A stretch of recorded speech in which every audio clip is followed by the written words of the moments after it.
what he's doing is, I mean, kind of cool if he can continue to. I will fight you, and you know that's one of the biggest fights to make in boxing. I'll weigh 175, you weigh 165. We can get that done.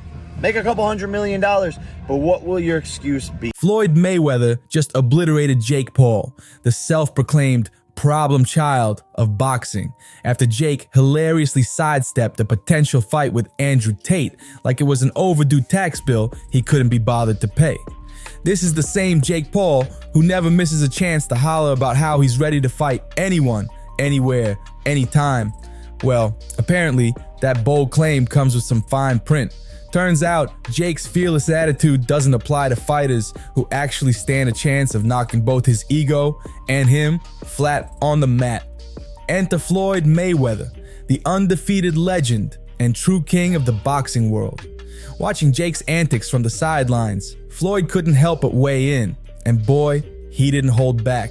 Floyd didn't just call Jake out, he shredded him to bits. He accused Jake of being a cherry picker, a fighter who only steps into the ring with opponents he knows he can beat. And let's be real, Floyd's not wrong. Jake's fights often seem more about crafting viral YouTube moments than about proving himself as a legitimate boxer. It's like he's less interested in winning titles and more focused on curating a highlight reel to keep the clicks coming. Meanwhile, Floyd's challenge looms in the air. Jake, I'll fight you. Step up or step out. With one sentence, the boxing icon put Jake's entire reputation on the line. The question is, will Jake rise to the occasion or keep dodging? This is exactly why Floyd Mayweather has been so critical of Jake Paul's entire approach to boxing. To Floyd, Jake embodies everything wrong with the sport today. Style over substance, hype over heart. It's not just about winning, it's about how you win. And Jake's antics haven't exactly earned him the respect of boxing purists. Let's not forget the infamous Gotcha Head incident where Jake snatched Floyd's cap during a press event.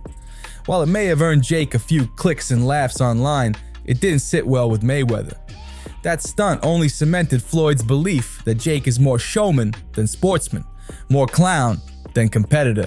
Jake's recent rejection of the Andrew Tate fight feels like yet another missed opportunity for him to prove himself. Both men are larger-than-life personalities who thrive on spectacle, and a clash between them would have been a circus tailor-made for primetime TV. But Jake clearly didn't like the odds. Floyd wasted no time in calling Jake out, accusing him of ducking real challenges to protect his carefully curated record. And the criticism didn't stop there. Floyd also pointed out Jake's habit of cherry-picking opponents, stepping into the ring only with those who pose minimal risk.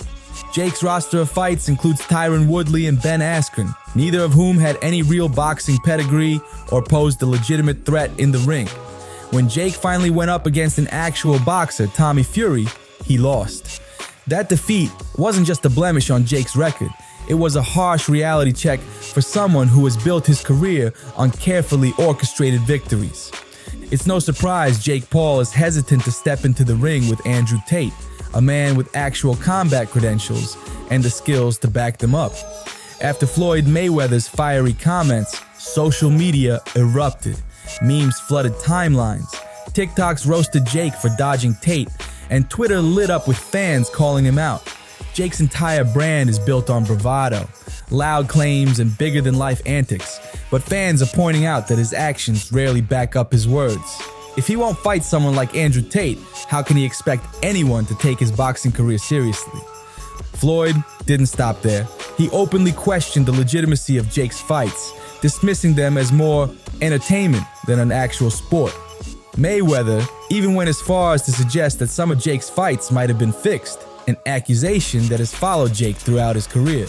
While Jake has repeatedly denied these claims, his refusal to fight someone as polarizing and experienced as Tate only adds fuel to the fire.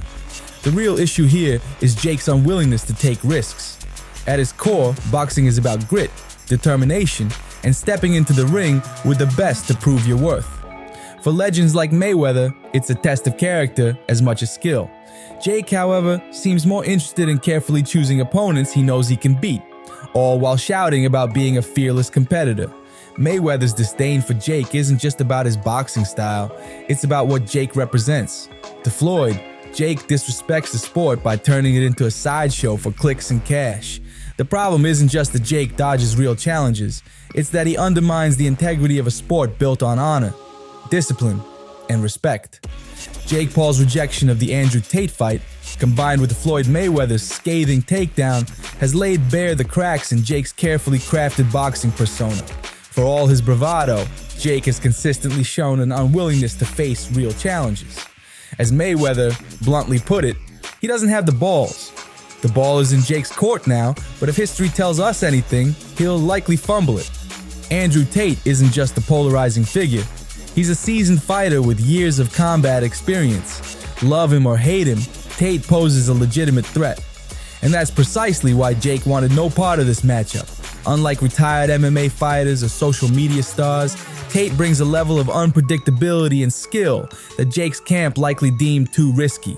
Sure, Jake's team can spin the rejection however they want, blaming scheduling conflicts or business priorities, but the truth is glaringly obvious. Jake avoids fights he can't control. Floyd Mayweather called him out on this exact tendency and didn't hold back.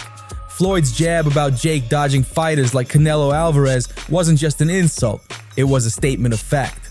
Fighters like Canelo operate on a completely different level, one Jake knows he isn't ready or willing to compete in. Rather than risk humiliation, Jake sticks to opponents he knows he can beat. Jake's fight history makes this pattern painfully clear. He fought Nate Robinson, a basketball player with zero boxing experience, an easy win. Then came Ben Askren, a retired MMA fighter with notoriously weak striking, who fell predictably in a knockout. Next up was Tyron Woodley, another aging MMA star, and even then, Jake barely scraped by in their first matchup. When Jake finally stepped into the ring with Tommy Fury, a legitimate boxer, he lost. That fight didn't just tarnish Jake's record, it exposed the limitations of his skills. Jake Paul's loss to Tommy Fury exposed a harsh reality. His boxing skills aren't nearly as impressive as his social media presence would have you believe. While Jake knows how to craft a spectacle, his fights often feel more like entertainment showcases than genuine sporting events. From flashy entrances to over-the-top trash talk, Jake's formula is undeniably effective at selling tickets. But boxing purists see through the act. To them, Jake's strategy prioritizes theatrics over technique, and his fights lack the authenticity that defines true boxing. Floyd Mayweather, a man who has faced and defeated some of the greatest fighters in history, has every right to call Jake out. Floyd's legacy wasn't built on gimmicks. It was built on skill, strategy, and discipline. His undefeated record stands as a testament to his commitment to the sport. But Floyd's critique of Jake runs deeper than simple trash talk. His comment about Jake not having the balls to fight someone like Canelo Alvarez isn't just about Jake's fear of losing, it's about his unwillingness to grow as a fighter. True boxers thrive on risks. They step into the ring with opponents who challenge their limits, forcing them to adapt, learn, and improve. It's through those challenges that fighters earn their stripes. Jake, on the other hand, seems content to stay in his comfort zone, avoiding the risks that come with facing high-level competition. This isn't just Floyd's opinion, it's a sentiment echoed throughout the boxing community. Fighters who have spent years grinding in the gym and honing their craft often resent Jake's meteoric rise because it feels unearned. While they struggle to climb the ranks, Jake racks up wins against opponents who pose little to no threat. Floyd's critique resonates because it speaks to a broader frustration within the sport. Jake's approach undermines the essence of boxing, a discipline rooted in perseverance, respect, and a willingness to test oneself against the best. For Jake to truly earn respect as a fighter, he'll need to do more than curate spectacles. He'll have to step out of his comfort zone and take the kind of risks that define legends. Until then, his flashy entrances and viral antics will never overshadow the glaring holes in his credibility.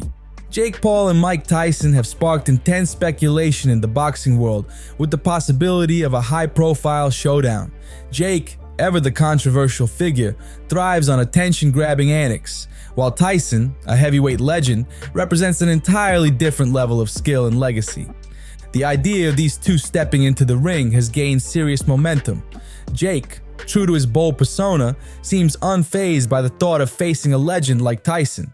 Meanwhile, Tyson, who has hinted at staying active in exhibition bouts, might see Jake as a chance to test the boundaries of this new era in boxing. But let's not forget the fans. Jake's supporters often excuse his opponent choices as smart business moves, but even they must be wondering, how long can this charade last? At some point, Jake will have to step up and face a real challenge, or risk becoming a caricature of himself. Rejecting Andrew Tate wasn't just a tactical decision for Jake, it was a missed opportunity to silence his critics. Instead of proving them wrong, he handed them even more ammunition to question his credibility. What makes Floyd Mayweather's critique so devastating is the undeniable truth behind it. Jake can't hide behind social media stunts and hand-picked opponents forever. The more he dodges real fights, the more his credibility in the boxing world crumbles. While Jake's fans might stick around for the spectacle, the broader boxing community will continue to view him as a gimmick, a sideshow rather than a legitimate competitor. For Jake to truly cement himself as more than a social media boxer, he'll need to back up his bravado with genuine risks in the ring. The question now is whether Jake Paul will rise to the challenge or keep playing it safe. The choice he makes could define his legacy in the sport. What do you think? Will Jake ever step up and face a real challenge, or will he keep dodging his way through boxing spotlight? Share your thoughts in the comments below. Don't forget to like, subscribe, and hit that notification bell so you don't miss the next big story. Thanks for watching, and I'll see you in the next one.